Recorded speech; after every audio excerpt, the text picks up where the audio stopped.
Pernahkah kamu membayangkan rabun, katarak, bahkan mata kabur bisa pulih tanpa sentuhan pisau bedah? Inilah rahasia zikir pendek yang diamalkan para waliullah, bukan sekadar menyembuhkan mata, tapi menyalakan cahaya dari dalam jiwa. Jangan lewatkan, karena warisan langit ini mungkin yang kamu cari selama ini. Jangan biarkan kebaikan ini berhenti di Anda. Bagikan video ini kepada keluarga, sahabat, dan orang-orang tercinta. Dengan berbagi, Anda turut menebarkan pahala dan membuka jalan keberkahan bagi banyak orang. Siapa tahu, video ini menjadi wasilah keajaiban hidup untuk mereka.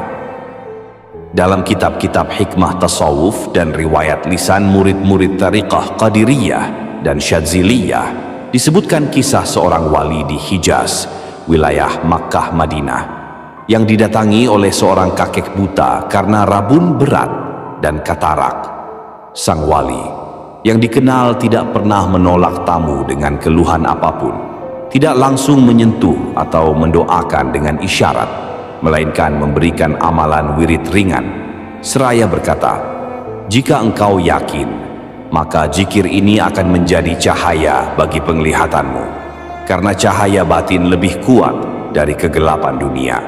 Setelah 40 hari, si kakek tersebut mulai bisa mengenali cahaya dan bayangan. Menurut murid-murid sang wali, pada hari ke-99, penglihatannya kembali hampir sempurna. Meskipun menurut ahli medis saat itu, kataraknya sudah parah dan tak bisa disembuhkan.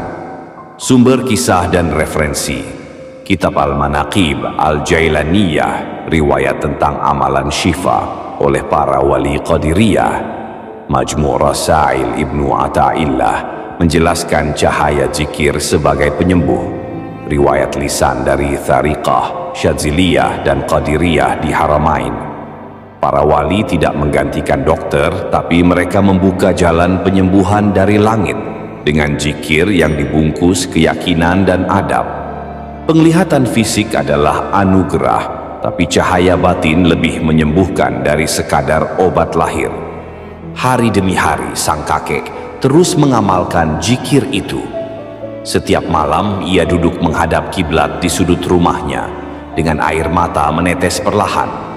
Ia tidak hanya mengharapkan kesembuhan mata, tapi juga pencerahan hati, karena ia yakin sakit mata bukan hanya penyakit jasmani, tetapi isyarat agar mata hati lebih terbuka. Pada hari ke-40, ketika fajar menyingsing, sang kakek merasa seperti ada hembusan angin sejuk yang menerpa wajahnya. Ia terbangun dari sujudnya dalam sholat tahajud, dan untuk pertama kalinya melihat bayangan sinar dari jendela rumahnya. Ia menangis, bukan karena sakit, tapi karena penglihatan itu datang bersamaan dengan keyakinan bahwa Allah Maha mampu menyembuhkan apapun. Ia kembali ke rumah sang wali, dan sebelum ia sempat berbicara, sang wali tersenyum dan berkata, "Cahaya itu bukan hanya kembali ke matamu, tapi turun ke hatimu. Jangan lupakan zikirmu, karena obat hakiki adalah ketekunanmu mengingat Allah."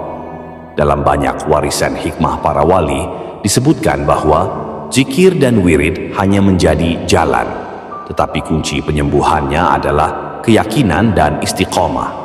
Bahkan Imam Al-Ghazali dalam Ihya Ulumuddin menuliskan, jika seseorang berzikir kepada Allah dengan sepenuh yakin, maka zikir itu menjadi obat yang menembus tubuh dan ruh. Dari lisan murid-murid sang wali, banyak orang menyusul mengamalkan zikir yang sama, dari mereka yang mengidap rabun, glaukoma, hingga penglihatan kabur akibat usia. Ada yang sembuh perlahan, ada pula yang sembuh dalam waktu cepat. Namun semuanya mendapat satu kesembuhan pasti, ketenangan hati. Karena menurut mereka, ketika cahaya zikir masuk ke hati, maka mata pun akan ikut bercahaya. Setelah 99 hari istiqomah dengan wirid yang diajarkan sang wali, sang kakek tak hanya mampu melihat jelas kembali, tapi juga mendapati hidupnya jauh lebih tenang. Ia bercerita bahwa sebelum matanya sembuh, hatinya lebih dulu melihat. Ia merasa lebih dekat dengan Allah, lebih khusyuk dalam ibadah, dan mulai meneteskan air mata setiap menyebut nama Rasulullah.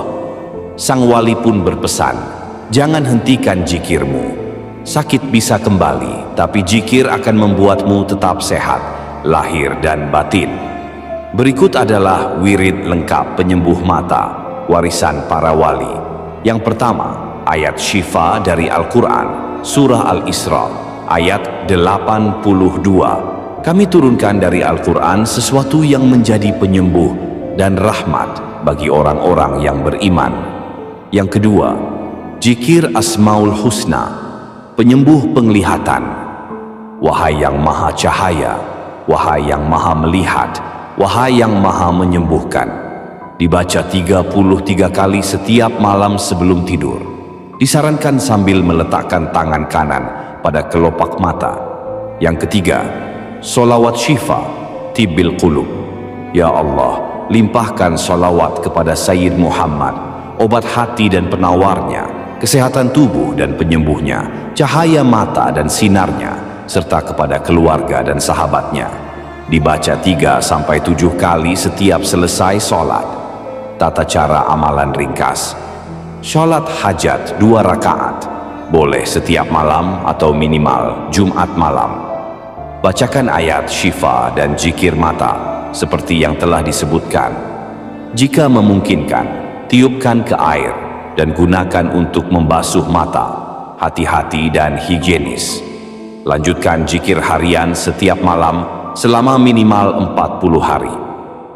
Setelah sang kakek sembuh, kisahnya menyebar dari mulut ke mulut. Banyak yang datang ke sang wali, bukan hanya karena ingin sembuh dari rabun atau katarak, tapi juga ingin merasakan apa yang disebut sebagai pandangan hati yang jernih. Sang wali selalu berkata dengan tenang, "Mata yang sehat akan menuntunmu melihat dunia, tapi mata hati yang terang akan menuntunmu pulang kepadanya." Sebagian yang datang tidak sembuh dalam artian fisik, namun mereka tetap bersyukur karena setelah mengamalkan zikir dan wirid itu, mereka merasa lebih ringan hidupnya, lebih damai hatinya, dan lebih dekat kepada Allah. Zikir bukan sekadar bacaan, ia adalah gelombang cahaya, cahaya yang menyentuh mata fisik dan menembus hati yang gelap. Dari kisah ini kita belajar bahwa penyakit bisa menyerang siapa saja, tapi zikir dan keyakinan adalah kekuatan yang mampu menolak putus asa. Apa yang tak bisa disembuhkan oleh dunia, bisa disembuhkan oleh langit. Dan inilah yang diwariskan para wali. Wirid-wirid sederhana, tapi penuh rahasia langit, yang jika dibaca dengan ikhlas dan yakin, membuka pintu-pintu kesembuhan dan cahaya yang tak pernah padam.